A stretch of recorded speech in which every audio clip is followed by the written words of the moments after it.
Welcome to TalkFCB and welcome back here to the channel, guys. Of course, we have to analyse that game in a bit more detail. United against Barça, it wasn't the glittering performance that we were hoping for, but I think there's some really important things here that we've got to sit down, that we have to appreciate, certainly learn from as well ahead of that second leg. And not even just that second leg really, just in general, if we do get through this tie, which we'll expect to do with that goal lead, getting to the semi-finals, then getting to the final if we can, there are things that we have to learn from, things we've got to improve on.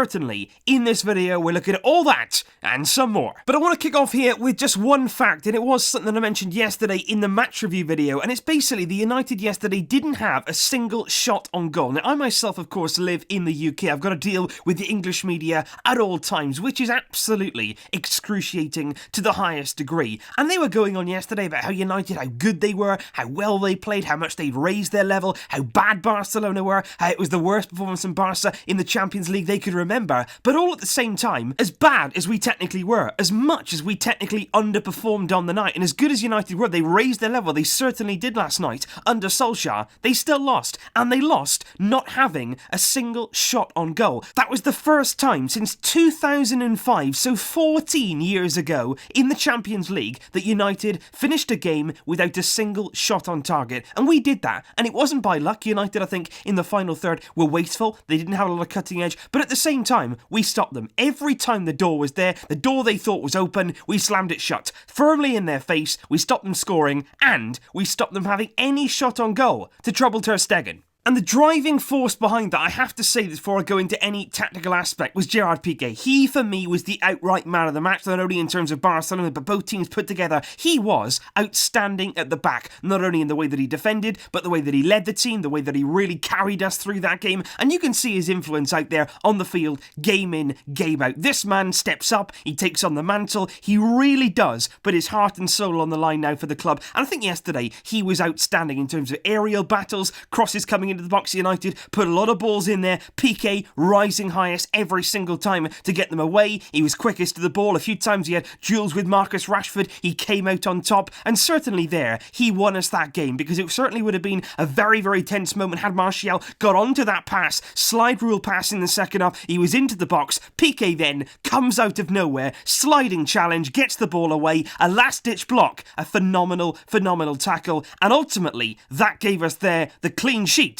that was so vital. And then there's Nelson Semedo, a player who was brought in last night for Sergio Roberto. A bit of a surprise, I have to say, although I was hoping that he would get the nod in this kind of game, so I think we can certainly use him against this kind of opposition to really play well. And I thought he had a very, very solid game at right back there. We'll see in a minute that he was up against two United players in Luke Shaw and Dalot for most of the game, and certainly he did very well, not only defensively, but also going forward as well. And you have to acknowledge that, because Semedo going forward, it's not always his strong point, it's not always something that he thrives himself on, but certainly last night, when he could go forward, he did that. He took up the space that was on the right-hand side there, and we weren't good as a team going forward yesterday, so Semedo did really well, I feel, to create one massive goal-scoring opportunity in that second half, probably the best chance we had of the game. Suarez in on goal, he puts him through, lovely bit of play. Suarez should go across goal, he doesn't, he misses there at the near post into the side netting, a big chance missed, but Semedo, I feel, was very good, and that performance there should give him confidence, avoiding a yellow card as well, which would have meant that he'd have missed the next leg. He didn't get that though, and I'm sure he's going to be involved on Tuesday.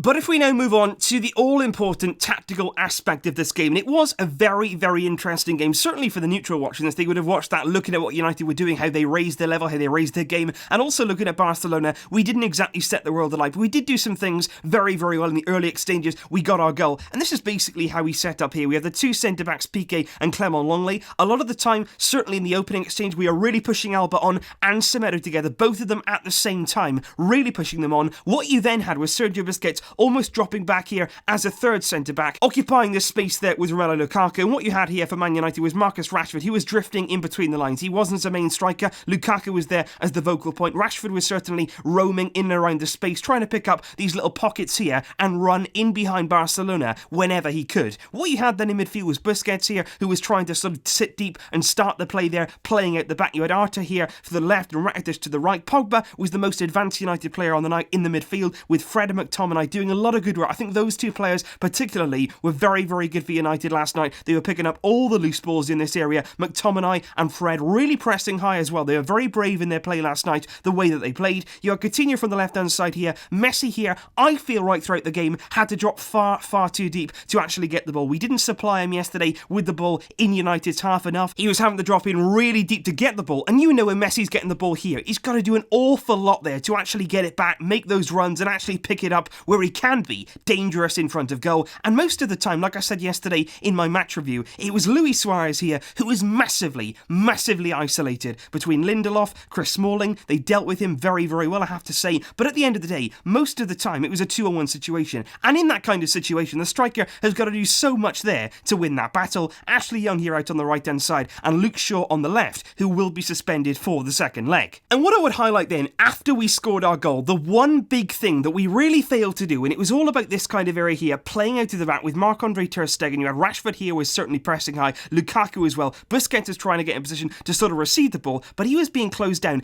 And I have to say yesterday, I was really, really surprised at how high Man United actually played. They certainly kept their line really, really high in the field. They were very brave in the way they played, and often they really did press us into submission, because we were bringing the ball out here with ter Stegen into Clement Longley. A lot of the time as well, the fullbacks were a bit too far advanced, a bit too far away to play the ball out, and suddenly then you had all the options covered. United really pressing us, and there were mistakes, and in the end they actually forced us all the time, because of how deep we were coming. It was always that long ball there up to Luis Suarez. Longley was playing that ball time and time and time again, a big long hoof really up to Suarez, who, like I say, was being manhandled there by Lindelof and Smalling. A lot of the time he was literally being manhandled as well. They had their arms around it, they were pulling on him all game long. The referee did allow, I feel, a bit too much of that, but Suarez there couldn't hold the ball up. And what that meant was United then were winning the ball back, and because of how high they were playing, because of how brave they were being in their press, they were winning it back, and suddenly they had all these players, all these options in the attacking half. They were able to play it into Fred, they were able to play into Pogba, McTominay. The midfield players were massively advanced, and suddenly they were in areas here that could actually hurt us as a team. They were winning the ball back so high up the field, they didn't have to do much then to actually get into the final third. That was our biggest problem. That's why here we had so many players trying to get back, trying to actually play that ball at the back. We were trying to get options here on the ball, trying to offer ourselves, but at the same time, in doing that, with Messi coming in here to try and get the ball deep, we were actually then so far in the field, so far deep in our own half, that United were happy there to really smother us. They kept the pressure on, they kept us penned in, and time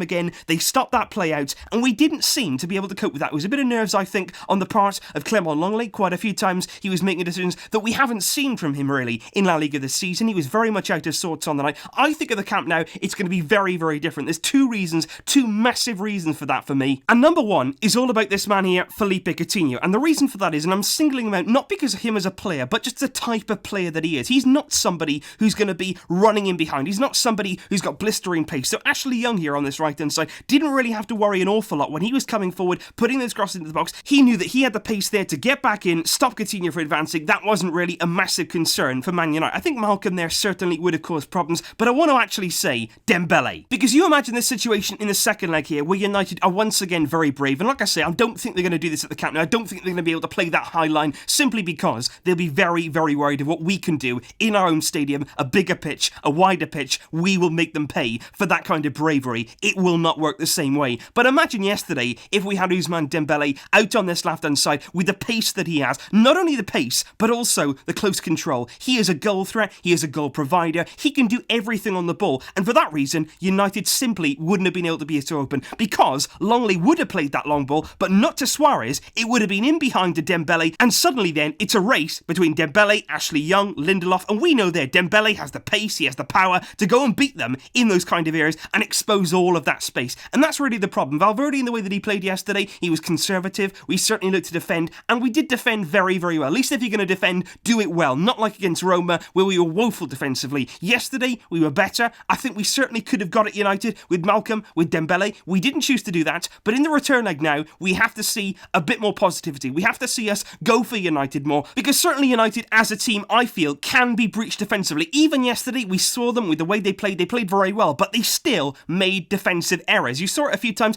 even with those long balls. One went out to Suarez. Lindelof actually put it on a plate there for Suarez, actually made a bad back pass. He was actually in on goal, but think the problem was they actually surrounded him again, and Coutinho was far too far away, and that was the problem all game long. We were too far away from Suarez, we didn't have enough players up in support, we couldn't get out of our own half. United then were able to smother us, and we didn't really sustain any of our attacks there after we scored our goal. That was the big issue, and I think with Dembele, with a bit more of a positive mindset, with a bigger pitch, with our own fans, of course, absolutely no doubt about it, we will see a different game in the second leg. But at the same time, guys, we have to learn from this, because as you know, if we beat Man United, if we do get through in this quarter-final, we're going to be facing Liverpool, who in my opinion can press even better than Man United can. They've got even better attacking players than United do, and we will have to learn from that. What I will say though is, everything is subjective to that particular game. Just because we played like that against United yesterday doesn't mean we're necessarily going to play that way against Liverpool. The players raised their level, the players applied themselves based on that particular game only. Just because we played like that against United doesn't mean that you can already be writing us off against Liverpool. Things will change, things will develop, you can be in different moments of the season. Dembele, I'm sure if he can stay fit now, he's going to be there every single game, no doubt about that, posing a massive threat for the opposition to deal with. All of that will be coming, I can assure you, in the second leg. We will see a better Barca. So let me know your thoughts in the comments down below, guys. What did you think of our performance yesterday? What do you think we can learn from? What do you think we have to do in that second leg? Let me know your thoughts in the comments down below. Thank you, as always, for your fantastic support right throughout this tie. All the videos before the game, brilliant thoughts, as always, from you guys. And of course, after the game now, analysing this, I really do appreciate your support. All of you guys coming back repeatedly to look at what I'm doing. It really does mean a lot to me. Thank you for that. I will see you soon, of course. Huesca is coming on Saturday. The game just doesn't stop. But until then, as always, Vasca el Barça.